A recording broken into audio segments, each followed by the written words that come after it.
เขาก็ยังเฮ็ดทำมาหากินแบบเก่าเห็นบอกเขาปลูกพักพวกนี่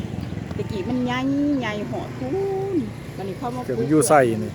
เพราะว่าของหมูนี่ตามเคยจือแหละของหมูห้องขยอมนี่แถวนี้นะ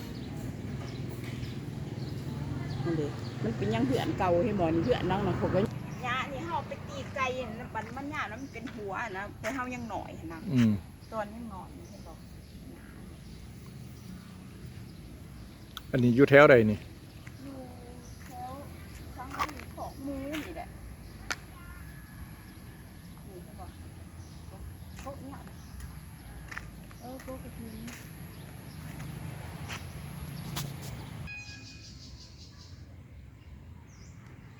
เดี๋ยวเขาเห็ดยังมีปลูกอยู่ทางแบบ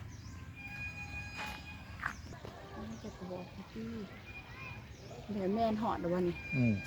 อันนี้มันอยู่บอนข้าวปลูกพักแต่กี่แต่ก่อนแต่เขายังหน่อยเพราะเขายังหยั่งอยู่มีแต่บอนนี่กับบอนหารซองหมองเลยที่เป็นขอกหมูแหละกันนี่พวกเขาปลูกพักอีหยังดีเนาะพักกาดพักสลัดพักหลายอย่างพักบุกบางป่านี่มันก็มีมันน้ำเนาะมีน้ำหองเลยขลัดน้ำก็แม่นน้ำห้องเนาะทำมาเลยแบบธรรมศาสตร์อันนี้แม่นห้องเป็นใหญ่ได้นี่ห้องใหญ่แต่ละเทือนนี่ขั้นฝนตกอีหยังมามันก็มันไหลจะลงไปสู่แม่น้ำคลองพุ่นละนั่นคือเก่าให้บอกเป็นเท่าไรนี่เป็นเท่าไร60 ปีละคุณมองหยามถึงถึงเป็นงาม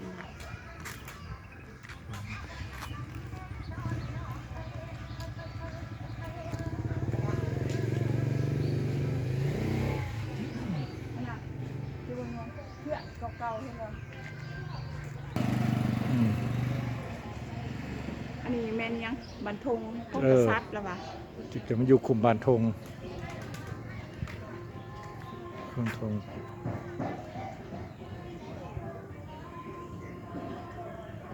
มีเพื่อนนั่งสจูสจีไปนะอันนี้เพื่อนนั่งไป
มือเราเพ้นหน่อยเช้าแล้วมาต่อยอยู่นี่เนาะอันเห็นได้ลงมือ